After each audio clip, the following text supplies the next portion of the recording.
The eider-down hunter off at last.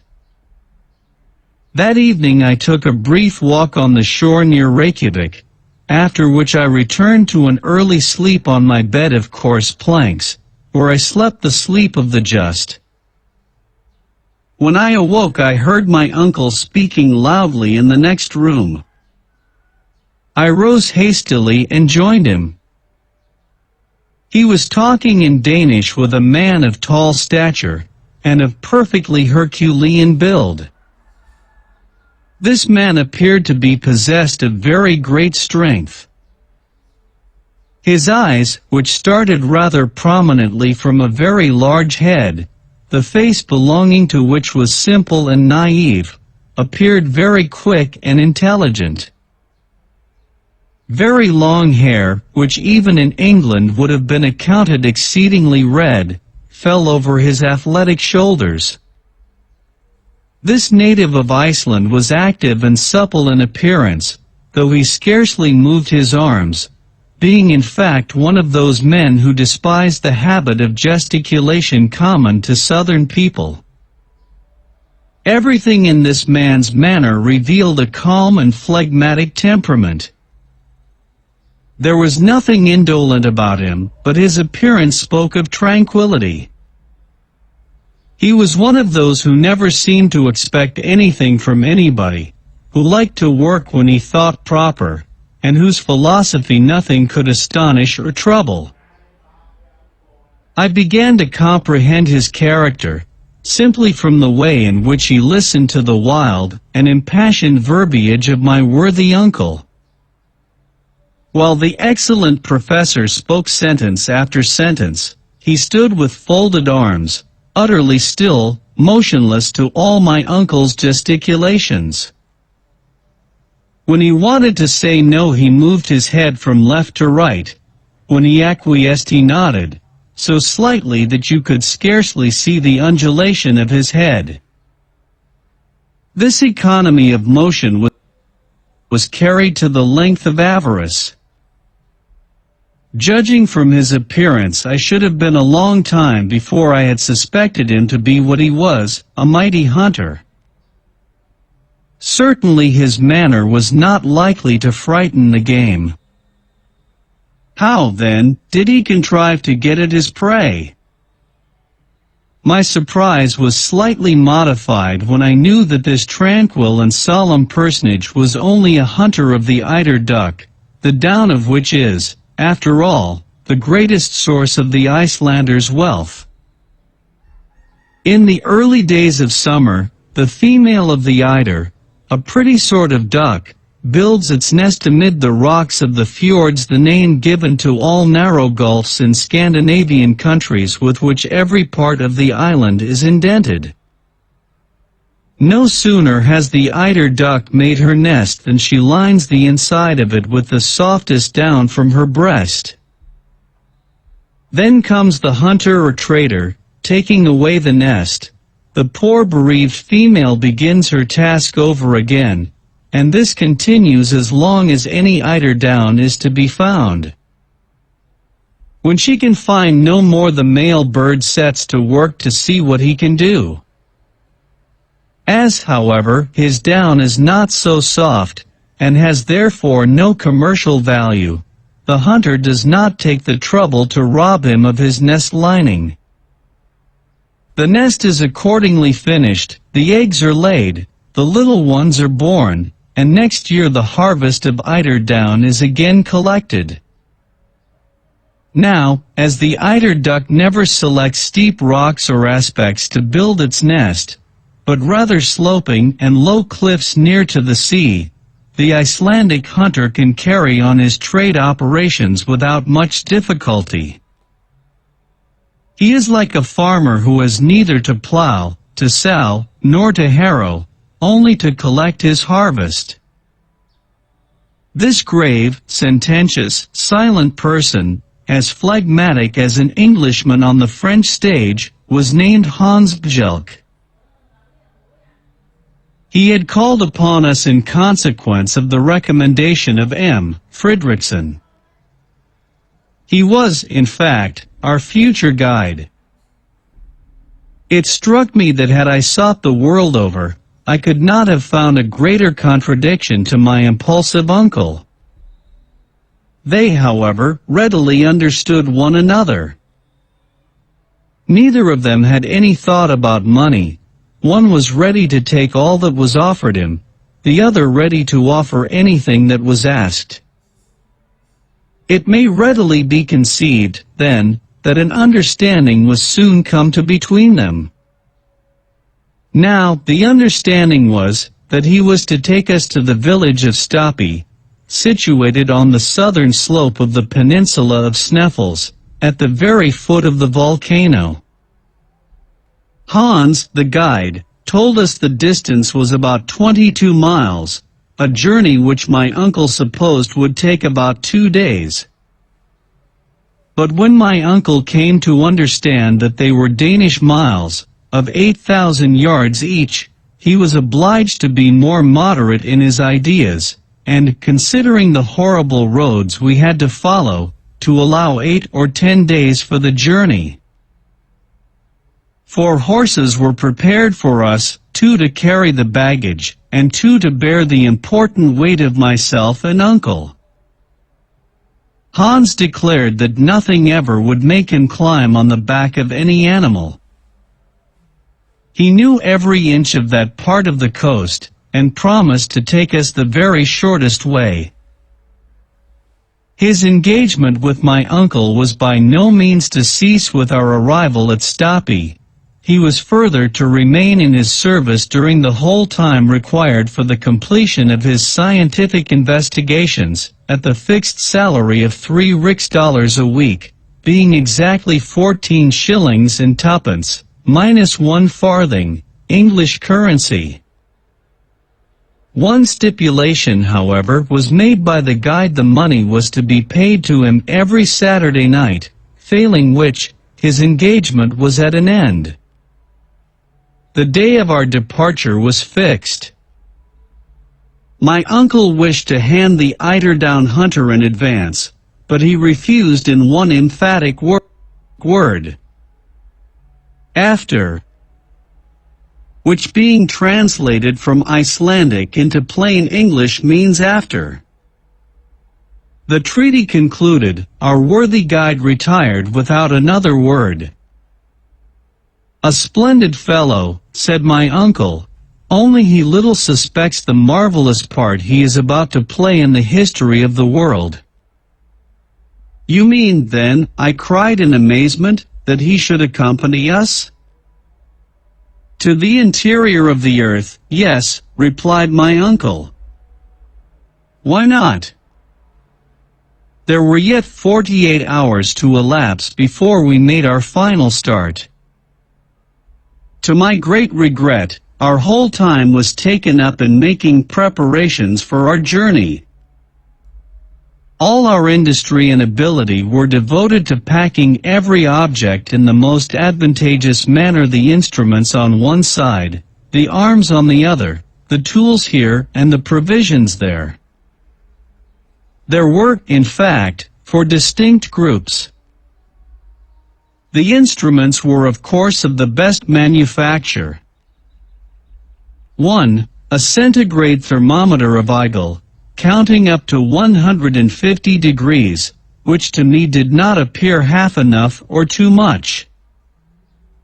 Too hot by half, if the degree of heat was to ascend so high, in which case we should certainly be cooked not enough, if we wanted to ascertain the exact temperature of springs or metal in a state of fusion. 2. A manometer worked by compressed air, an instrument used to ascertain the upper atmospheric pressure on the level of the ocean. Perhaps a common barometer would not have done as well, the atmospheric pressure being likely to increase in proportion as we descended below the surface of the earth. 3. A first-class chronometer made by Boissonnas, of Geneva, set at the meridian of Hamburg, from which Germans calculate, as the English do from Greenwich, and the French from Paris. 4. 2 compasses, one for horizontal guidance, the other to ascertain the dip. 5. A night glass. 6. 2 Ruhmkorff coils, which, by means of a current of electricity, would ensure us a very excellent, easily carried, and certain means of obtaining light. 7. A voltaic battery on the newest principle. 1. Thermometer, thermos and metron, measure, an instrument for measuring the temperature of the air. Manometer, monos, and metron, measure, an instrument to show the density or rarity of gases. Chronometer, chronos. Time and metros, measure, a time measurer, or superior watch. Ruhmkorff's coil, an instrument for producing currents of induced electricity of great intensity. It consists of a coil of copper wire, insulated by being covered with silk, surrounded by another coil of fine wire, also insulated, in which a momentary current is induced when a current is passed through the inner coil from a voltaic battery. When the apparatus is in action, the gas becomes luminous, and produces a white and continued light. The battery and wire are carried in a leather bag, which the traveler fastens by a strap to his shoulders. The lantern is in front, and enables the benighted wanderer to see in the most profound obscurity. He may venture without fear of explosion into the midst of the most inflammable gases, and the lantern will burn beneath the deepest waters. H.D. Ruhmkorff, an able and learned chemist, discovered the induction coil.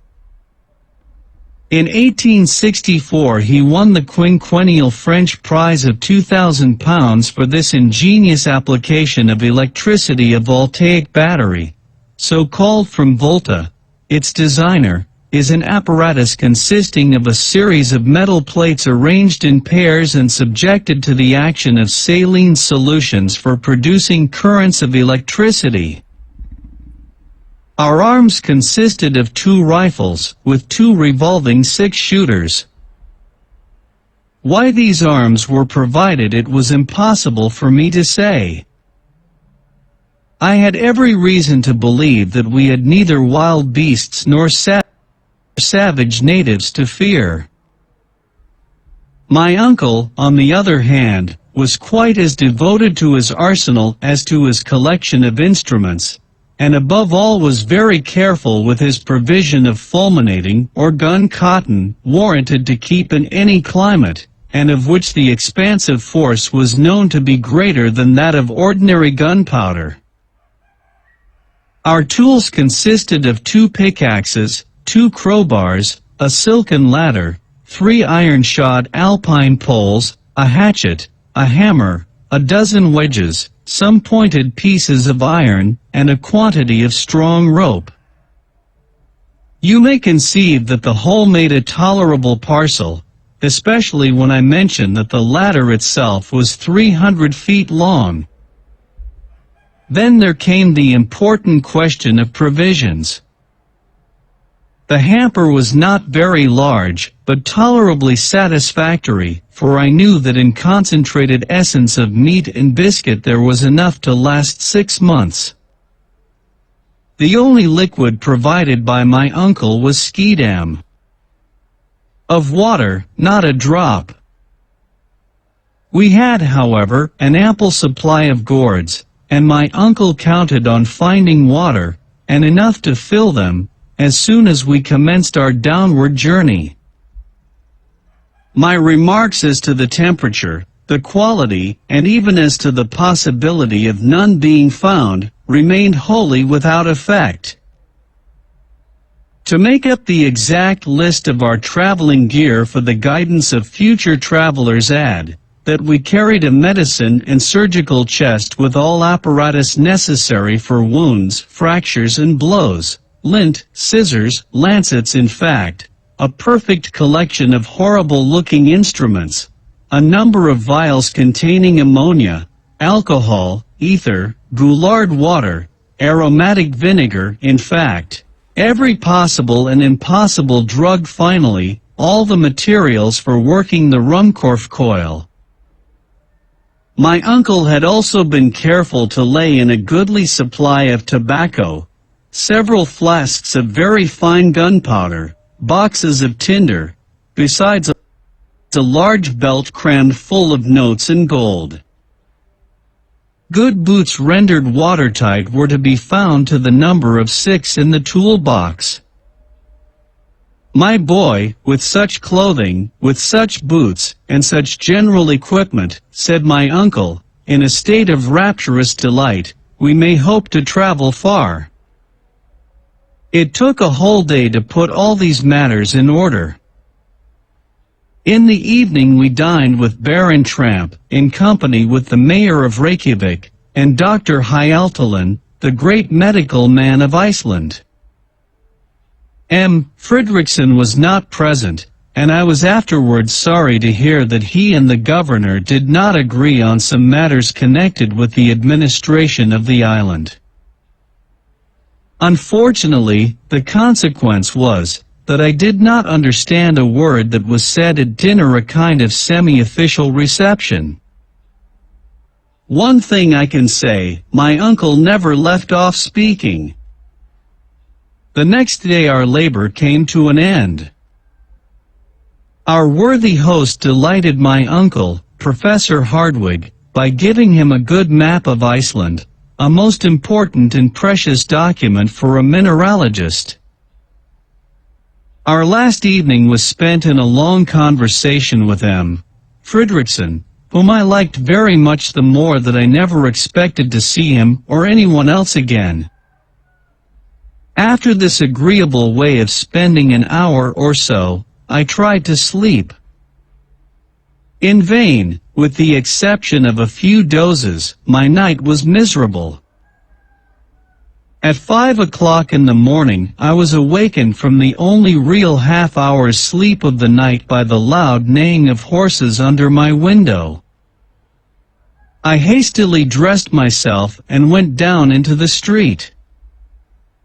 Hans was engaged in putting the finishing stroke to our baggage, which he did in a silent, quiet way that won my admiration, and yet he did it admirably well. My uncle wasted a great deal of breath in giving him directions, but worthy Hans took not the slightest notice of his words. At 6 o'clock all our preparations were completed, and M. Fridriksson shook hands heartily with us. My uncle thanked him warmly, in the Icelandic language, for his kind hospitality, speaking truly from the heart. As for myself, I put together a few of my best Latin phrases, and paid him the highest compliments I could. This fraternal and friendly duty performed, we sallied forth, and mounted our horses. As soon as we were quite ready, M. Fridriksson advanced, and by way of farewell, called after me in the words of Virgil, words which appeared to have been made for us, travelers starting for an uncertain destination. Et quocunque viam dederit fortuna sequamer.